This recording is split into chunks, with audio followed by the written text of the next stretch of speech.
ವಿಜಯಪುರ ಜಿಲ್ಲೆಯ ಇಂಡಿ ತಾಲೂಕಿನ ಶಂಕರ್ ಪಾರ್ವತಿ ಸಭಾಭವನದಲ್ಲಿ ಕರ್ನಾಟಕ ರಾಜ್ಯ ಕಟಬು ಕಟಬರ ಅಲೆಮಾರಿ ಒಕ್ಕೂಟದಿಂದ ನಡೆದ ಬೃಹತ್ ಜಿಲ್ಲಾ ಜಾಗೃತಿ ಸಮಾವೇಶ ಮತ್ತು ಪ್ರತಿಭಾ ಪುರಸ್ಕಾರ ಮತ್ತು ಯೋಧರಿಗೆ ಸನ್ಮಾನ ಸಮಾರಂಭದಲ್ಲಿ ದಿವ್ಯ ಸಾನ್ನಿಧ್ಯವನ್ನು ಪರಮಪೂಜ್ಯ ಶ್ರೀ ಕಲ್ಲಿನಾಥ್ ಮಹಾಸ್ವಾಮಿಗಳು ಶ್ರೀ ಷಡಕ್ಷರಿ ಬ್ರಹ್ಮ ವೀರಮಹಂತ ಶಿವಾಚಾರ್ಯರ ಸನ್ನಿಧಿಯಲ್ಲಿ ಕಾರ್ಯಕ್ರಮ ಜರುಗಿತು.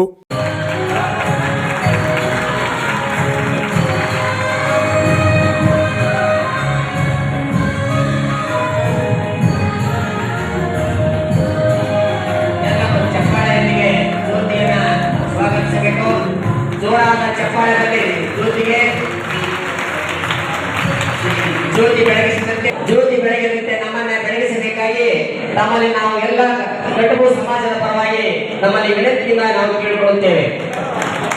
ಈ ಕಾರ್ಯಕ್ರಮದಲ್ಲಿ ಮುಖ್ಯ ಅತಿಥಿಗಳಾದ ಇಂಡಿ ತಾಲೂಕಿನ ಶಾಸಕರಾದ ಯಶವಂತರಾಯ ಗೌಡ ಪಾಟೀಲ್ ಸಮಾಜದ ಸಂಘಟನೆಯಿಂದ ದುರ್ಬಲರಿಗೆ ಸಹಾಯ ಮಾಡಿ ಅವರನ್ನ ಸಮಾಜದ ಮುಖ್ಯವಾಹಿನಿಗೆ ತರಬೇಕು ಎಂದರು.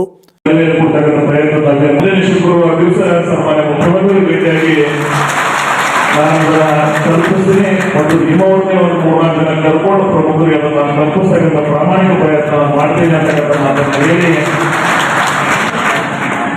ಇವತ್ತು ಪ್ರಪಂಚದಲ್ಲಿ ಬಹಳ ವಿಭಿನ್ನವಾದಂಥ ಭಾರತ ದೇಶ ಇದೆ. ಈ ದೇಶದ ಸಂಸ್ಕೃತಿ, ಈ ದೇಶದ ಬದುಕು ಬಹಳ ವಿಶೇಷವಾಗಿ ವೈವಿಧ್ಯವಾಗಿರ್ತಕ್ಕಂಥ ದೇಶ ಇದೆ. ಪ್ರತಿ 200 ಕಿಲೋಮೀಟರ್ಗೆ ನಮ್ಮ ಭಾಷೆ, ಉಡುಗೆ ತೊಡುಗೆ, ಜಾತಿ, ಸಮುದಾಯ, ಬದುಕಿನ ಸ್ವರೂಪ ಬೇರೆ ಆಗಿದ್ರು ಸಹಿತ ನಾವೆಲ್ಲರೂ ಭಾರತ ಮಾತೆಯ ಮಕ್ಕಳಾಗಿ ದೇಶದ ಬದುಕ್ತಾ ಇದ್ದೀವಿ, ಪ್ರಪಂಚವನ್ನೆಲ್ಲ ಬದುಕ್ತಾ ಇದ್ದೀವಿ. ಅಂತ ಭಾರತದ ಪ್ರಜೆಗಳಾಗಿ ನಾವು ಈ ಭಾರತದಲ್ಲಿ ಬಾಳ್ತಾ ಇದ್ದೀವಿ.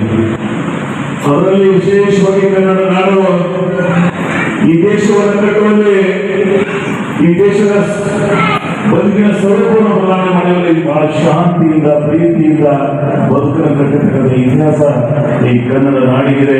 ಆಗಿನ ಮೈಸೂರು ರಾಜ್ಯ ಆಗಿರ್ಬೋದು, ಈಗಿನ ಕರ್ನಾಟಕ ಆಗಿರ್ಬೋದು, ಬಹಳ ಭವ್ಯ ಪರಂಪರೆ ಗೌರವಿಸ್ತಕ್ಕಂಥ ವ್ಯವಧಾನ ಸೇರಿದವರು ನಾವೆಲ್ಲ ಇದ್ದೀವಿ. ಅಂತ ಕಾಲದಲ್ಲಿ ಈ ಸಮುದಾಯ ಬಹಳ ಅಕ್ಕರೆಯಿಂದ, ಪ್ರೀತಿಯಿಂದ, ಬಹಳ ಗೌರವದಿಂದ ಬದುಕತಕ್ಕಂಥ ಸಮುದಾಯ. ನನ್ನ ಗ್ರಾಮ, ನಾನೇನು ಹುಟ್ಟಿದ್ದೀನಿ, ನನ್ನ ಪಕ್ಕದ ಗ್ರಾಮಗಳು, ನನ್ನ ಕುಟುಂಬದ ಸದಸ್ಯರ ರೀತಿಯಲ್ಲಿ ಬದುಕತಕ್ಕಂಥದ್ದು ಅನೇಕ ಜನ ಆಗುವುದು. ಅವರೆಲ್ಲರನ್ನ ನಾನು ಈ ಸಂದರ್ಭದಲ್ಲಿ ಭಾರತದ ಅನೇಕ ಗ್ರಾಮಗಳಲ್ಲಿ ನಂತರ ಹುನಗುಂದ ಲೀಲಾಮಠದ ಶ್ರೀ ಕಲ್ಲಿನಾಥ್ ಸ್ವಾಮೀಜಿ, ಚೆಲುವಗಿರಿ ಶ್ರೀ ವೀರಮಂತ ಸ್ವಾಮೀಜಿ ಮಾತನಾಡಿ, ಕರ್ನಾಟಕ ರಾಜ್ಯ ಪರಿಶಿಷ್ಟ ಜಾತಿ ಪಟ್ಟಿಯಲ್ಲಿ ಬರುವ ಕಟಬು ಕಟಬರ ಜಾತಿಯ ಪರ್ಯಾಯ ಪದಗಳಾದ ಸಿಳ್ಳಿಕ್ಯಾತ, ಕಿಳ್ಳಿಕ್ಯಾತ, ಉಂಡೆಬೆಸ್ತ ಕುಲಶಾಸ್ತ್ರೀಯ ಅಧ್ಯಯನ ಅತಿ ಶೀಘ್ರದಲ್ಲಿ ಅನುಷ್ಠಾನ ಆಗಬೇಕು ಎಂದರು. ಈ ಸಂದರ್ಭದಲ್ಲಿ ಜಿಲ್ಲಾಧ್ಯಕ್ಷರಾದ ಶಿವಮೂರ್ತಿ ಕಾಟ್ಕರ್ SSLC ಹಾಗೂ PUC ಪರೀಕ್ಷೆಯಲ್ಲಿ ಅತಿ ಹೆಚ್ಚು ಅಂಕ ಪಡೆದ ವಿದ್ಯಾರ್ಥಿಗಳಿಗೆ ಸನ್ಮಾನಿಸಿದರು. ಈ ಕಾರ್ಯಕ್ರಮದಲ್ಲಿ ಅನೇಕ ಮುಖಂಡರು ಮತ್ತು ಇನ್ನಿತರರು ಉಪಸ್ಥಿತರಿದ್ದರು. ಕಟಬರ ಸಮಾವೇಶ, ದೊಡ್ಡ ಸಮಾವೇಶ ಮಾಡಿದ್ರ ಸರ್ಕಾರಕ್ಕೆ ಏನು ಹೇಳಕ್ ಬಯಸ್ತೀರಾ? ಕಟಬರ ಸಮಸ್ಯೆ ಮತ್ತು ಜನಜಾಗೃತಿ ಸಮಸ್ಯೆ.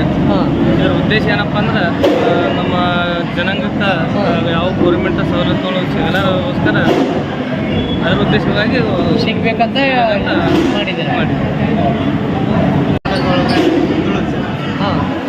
ನಮ್ಮ ಜನಾಂಗಕ್ಕೆ ಒಂದು ಸ್ವಲ್ಪ ಶಿಕ್ಷಣ ಕಮ್ಮಿ, ಆರ್ಥಿಕವಾಗಿ ಅಷ್ಟು ಇಲ್ಲ, ಗರೀಬರು ಭಾಳ ಮುಕ್ತ ಜನ ಇರೋದ್ರಿಂದ ಸರ್ಕಾರದ ಯಾವುದೇ ಸವಲತ್ತುಗಳು ನಮಗೆ ಸಿಕ್ಕಿಲ್ಲ. ಇನ್ನೊಂದು ಏನಪ್ಪ ಅಂತಂದ್ರೆ ಸರ್ಕಾರ ಏನು ಮಾಡ್ಯದ, ಕಟ್ಬುನೇ ಬೇರೆ ಕಟ್ಬರೇ ಬೇರೆ ಅಂತ ಒಂದು ರೀತಿ ಅನ್ಸೋದು. ಕಟ್ಬುಕ್ಕೆ ಅಲೆಮಾರಿ ಕೆಟಗರಿ ಒಳಗೆ ಇರ್ತಾರೆ, ಕಟಬರ್ಕ OBC ಒಳಗೆ ಇರ್ತಾರೆ. ಈ ಸರ್ಕಾರದ ದ್ವಂದ್ವ ನೀತಿಯನ್ನು ನಾವು ವಿರೋಧಿಸ್ತೀವಿ. ಮತ್ತು ಈ ಥರದ ಸಮಸ್ಯೆಯನ್ನು ಸೃಷ್ಟಿ ಮಾಡಿದ್ದು ರಾಜ್ಯ ಸರ್ಕಾರ. ಈ ಸಮಸ್ಯೆಯನ್ನು ಬಗೆಹರಿಸಿಕೊಡ್ಬೇಕು ಮತ್ತು ಈ ಸಮಸ್ಯೆಯನ್ನು ನಾವು ಸರಿಯಾಗಿ ಬಗೆಹರಿಸಿಕೊಂಡು ಮತ್ತು ಯಥಾಸ್ಥಿತಿ ನಾವು ಅಲೆಮಾರಿಯೊಳಗೆ ನಾವು ಮುಗಿಸ್ಕೊಂಡಿದ್ದೇವೆ. ಅಲೆಮಾರಿ ಒಳಗೆ ಮುಗಿಸ್ಕೊಂಡಿದ್ದೀವಿ.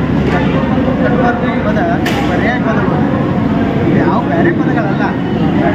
ಈ ನಮ್ಮ ಭೀಮಾ ಬೆಲ್ಟ್ದೊಳಗೆ ಏನಾಗ್ತದೆ, ರೆಸ್ಪೆಕ್ಟಿಂಗ್ ವರ್ಡ್ ಅಂತಂದ್ರೆ ಅದನ್ನು ಹಾಕ್ತಾರೆ. ಅದೇ ಕಟಬುನೇ ಕಟಬರ್, ರೆಸ್ಪೆಕ್ಟಿಂಗ್ ವರ್ಡ್ ಅಂತ ಹಾಕಿದ್ರು. ಇದು ಸರ್ವೇ ಸಾಮಾನ್ಯವಾಗಿ ನಮ್ಮ ಜಾತಿ ಒಳಗೆ ಅಷ್ಟೇ ಅಲ್ಲ, ಎಲ್ಲ ಜಾತಿ ಒಳಗೂ ಅದ. ಬಟ್ ಅವ್ರಿಗೆ ಒಂದು ನೀತಿ ಅದ, ನಮಗೆ ಇನ್ನೊಂದು ನೀತಿ ಅದ. ಈ ಸರ್ಕಾರದ ನೀತಿಯನ್ನು ನಾವು ವಿರೋಧಿಸ್ತೀವಿ. ಈ ಸಮಸ್ಯೆಯನ್ನು ಸೃಷ್ಟಿ ಮಾಡಿದ ಸರ್ಕಾರ ಈ ಸಮಸ್ಯೆಯನ್ನು ಸರ್ಕಾರನೇ ಬಗೆಹರಿಸಬೇಕು ಅನ್ನೋದು ನಮ್ಮ ಉದ್ದೇಶ. ಒಟ್ಟಿನಲ್ಲಿ ನಿಮ್ಮ ಸಮುದಾಯಕ್ಕೆ ಅನ್ಯಾಯ ಆಗ್ತಿದೆ ಅಂತ ಹೇಳ್ತಾ ಇದ್ದಾರೆ. ಹೌದು. ನಾವು ಕೇಳ್ತಾ ಇರೋದು ನಮ್ಗೆ ಸಂವಿಧಾನಿಕ ಹಕ್ಕು ಕೇಳ್ತಾ ಇದ್ದೀವಿ. ನೋಡ್ರಿ, ಸರ್ಕಾರದೊಳಗೆ ಸಾಮಾಜಿಕವಾಗಿ ಸರ್ವೇ ಕಾಮನಾಗಿ ಮಾತಾಡ್ಬೇಕಾಗಿತ್ತಂತಂದ್ರೆ ಎಲ್ಲರಿಗೂ ಒಂದೇ ಧೋರಣೆ ಇರಬೇಕು. ಈಗ ನಾವು ಅದಕ್ಕೆ ಒಲವೇರಿ ಒಳಗೆ ನಾವು ಇದ್ದೇವೆ.